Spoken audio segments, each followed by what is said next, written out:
Bueno, como siempre, gracias por estar aquí conmigo en este horizonte de noticias para darles algunas informaciones que creo en vísperas de lo que será el día de mañana, en unas cuantas horas.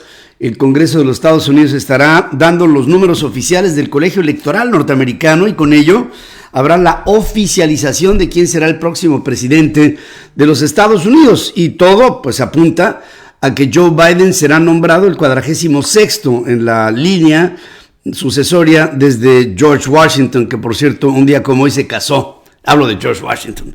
Bueno, el hecho es que hay una presión que se está empezando a ejercer por parte de líderes demócratas para que se investigue la llamada telefónica de Donald Trump cuando presiona a Brad Raffensperger como secretario de Estado de Georgia para que cambiara los resultados de las elecciones. No solamente quedan ahí, los líderes demócratas en el Congreso norteamericano están pidiendo, a través de una carta de Ted Lieu, de Kathleen Rice, dos demócratas en la Cámara de Representantes, piden a Christopher Wray, director del FBI, abrir una investigación criminal en contra del mandatario. Abrir, como quien dice, una investigación penal. Por otro lado, Dick Durbin, segundo demócrata en el rango de la Cámara Baja, también criticó la conducta de Donald Trump. Dice, amerita por lo menos una investigación penal. Y el diario The Washington Post difundió los audios de esta llamada que ya le han dado la vuelta al mundo político de los Estados Unidos. Y esto está trayendo enormes consecuencias que de cara a lo que será la pérdida del poder de Donald Trump como presidente, pudiera al día siguiente, al minuto siguiente de dejar el cargo, empezar a recibir amagos de la justicia norteamericana. De hecho, habló Raffensperger, el secretario de Estado de Georgia, y fue entrevistado en los medios de los Estados Unidos.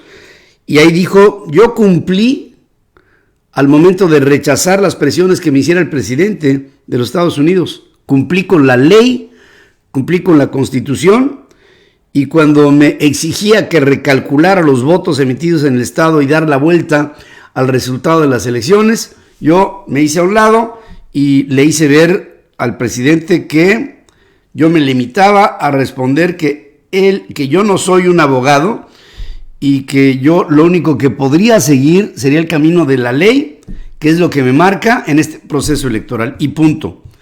Y ahí, pues se ve más claramente que el agua, diáfana, que el señor Raffensperger hizo lo correcto, y el presidente Trump, para variar, la regó porque pues el hombre estuvo insistiendo en hacerle sentir al secretario de gobierno del estado de Georgia que estaba haciéndole un daño al presidente, que la gente estaba enojada por eso y que tenía que cambiar los resultados y que si lo hacía, entonces pasaría a la historia y sería reconocido. Muy duro está este asunto.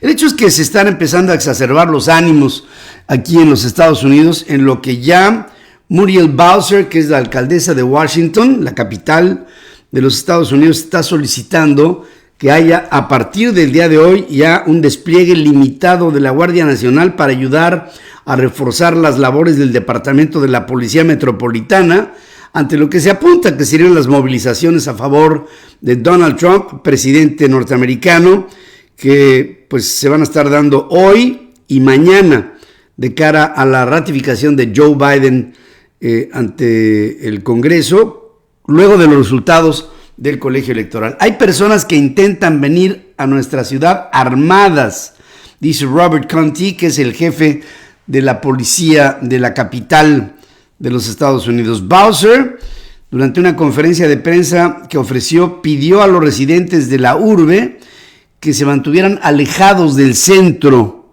la Casa Blanca, la avenida Pensilvania, la avenida 14, todo este entorno de Washington que se podría llegar a pensar que pudiera pasar por un grado de dificultad y de violencia.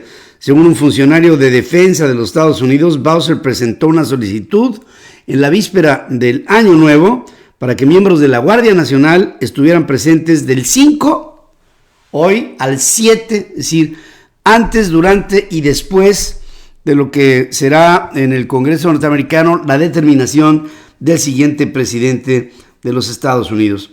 De hecho, fíjense que hay en todo esto un cierto temor de que algo pudiera suceder en la capital de los Estados Unidos, porque en la víspera de este día, la policía de Washington informó que arrestó a Enrique Tarrio, que es el líder de los Proud Boys, a quien se le acusa de haber quemado una pancarta de Black Lives Matter, que fue derribada de una histórica iglesia negra en el centro de la ciudad el mes pasado. Tarrio tiene 36 años, fue detenido por agentes del Departamento de la Policía Metropolitana de la capital de los Estados Unidos, después de haber llegado ahí en víspera de las protestas a favor de Donald Trump, presidente, que tendrían lugar hoy y por supuesto mañana, y se podría pensar que hasta el jueves de esta semana. Y fue apresado a raíz de una orden de arresto que se le emitió por la destrucción de propiedad, según detallan oficiales de la propia capital de los Estados Unidos. Y miren, el miedo no anda en burro. Si el señor Tarrio es detenido, este hombre es afrocubano, él se declara afrocubano, es un líder empresarial en Miami y es también líder de los Proud Boys. Curiosamente, los Proud Boys pudiéramos llegar a pensar que son white people, ¿no? Que son, digamos, gente de color blanco, sajones. Pero resulta que este hombre, Tarrio, es afrocubano, según se declara él en su descripción empresarial en LinkedIn. Bueno, mientras que esto sucede, pues el telón de fondo es el virus, el coronavirus. Fíjense, el periódico The Washington Post, uno de los más reconocidos del mundo, publicó una fuerte editorial en donde cuestiona la forma en la que el régimen chino permitió a investigadores llegar a fondo en cuanto al origen del coronavirus, en lo que sería un intento por desligar responsabilidades y por el pésimo manejo del brote del coronavirus en Wuhan, en esta ciudad que ha causado la muerte de casi 2 millones de personas en el mundo. El rotativo lo que dice es que este virus podría haber sido bajo diseño. Lo que decíamos con ustedes el día de ayer, podría ser un virus hecho en laboratorio que se salió de control. No podríamos pensar que China hubiera dispersado un virus que le afectara primero a ella. Se me hace un tanto complicado, pero sí podríamos pensar que científicos pudieran en sus experimentos haber creado un virus que después se les fue de control. Y entonces, bajo el título de "No podemos descubrir los orígenes de la pandemia si la policía del pensamiento de China sigue vigilando a los científicos", hace sentir el Washington Post que están tratando de cuestionar a los científicos y que estos no pueden hablar porque China, su gobierno, les prohíbe escuchar y revelar lo que se les estaría preguntando por organizaciones internacionales como la mismísima Organización Mundial de la Salud, o por las autoridades de los Estados Unidos o del Reino Unido o de otros países en Europa, o de Japón, por ejemplo, que pudieran estar exigiéndole a los científicos de Wuhan o los científicos chinos el que dieran a conocer qué fue lo que realmente pasó. Ahora, cuando estamos viendo esto es porque podría haber hacia el futuro, una vez que venga, por ejemplo, el cambio de régimen, en el cambio de gobierno en los Estados Unidos, podría venir de parte del gobierno de los Estados Unidos, con Joe Biden al frente, que va a estar insistiendo en sus primeros 100 días en el origen, ataque y destino de la pandemia. En una de esas se podría armar una comisión de la verdad que tratara de escudriñar de dónde y cuál es el origen de esta pandemia que ha afectado al mundo, tal vez igual o más en consecuencias que lo que pudiera haber sido una guerra mundial. Así de fuerte. Mientras que la vacuna sigue avanzando y en el avance hay algunas dudas que se están empezando a sentir. Por ejemplo, fíjense, un revés durísimo a la vacuna rusa, la Sputnik 5. Y esto va porque Hungría cuestionó la capacidad de producción que se tiene de este fenómeno desarrollado en el Instituto Gamaleya de Moscú, y después de lo que ha venido sucediendo, por decir una, mandan 300,000 dosis de la vacuna de la Sputnik 5 a Argentina, pero después dicen que la segunda entrega será retrasada porque está retrasada la producción. Entonces, lo que dice Hungría es, bueno, ¿yo cómo me voy a meter si hay 50 naciones que están queriendo tener la vacuna y que el Instituto Gamaleya dice que está atrasado? ¿Qué van a hacer con México, con Brasil, con Venezuela, con Guinea, con Bielorrusia, con Argentina? Pues que están queriendo la misma vacuna. Hay más países en África que están queriendo la vacuna y Rusia dice, pues no puedo. Tratando de matizar, dice que saben que la vacuna rusa es buena, pero que no hay suficiente y que probablemente no la habría en el futuro debido a la limitada capacidad de producción que se tiene. Por decir una, Pfizer y BioNTech están anunciando que van a ser 600 millones de dosis. Entonces, el Sputnik 5 no lo ha dicho. No ha dicho, tenemos la capacidad para hacer tanto. No lo ha dicho. Entonces, Hungría le da un revés a la Sputnik 5. Argentina está callada. México dice que la va a tener, pero pues no sabemos más. Y es tan ineficiente la cosa que a lo mejor ni siquiera se han enterado ellos, hablo de las autoridades mexicanas, de que la Sputnik 5 no tiene la capacidad para dispersar la vacuna con la velocidad de los compromisos. En todo ello, yo pienso que algunas cuestiones que tenemos que ver. Por ejemplo, en Inglaterra, Boris Johnson, el primer ministro británico, anunció un nuevo bloqueo nacional para Inglaterra, o sea, confinamiento hasta el 15 de febrero.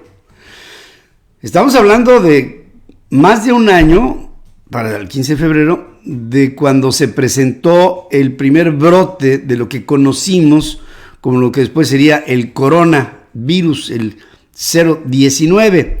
Pero Boris Johnson dice que el Reino Unido está en un momento crítico y que los casos aumentan rápidamente en todas partes, incluso mientras les hablo esta noche, nuestros hospitales están bajo más presión por el COVID que en cualquier otro momento desde el inicio de la pandemia.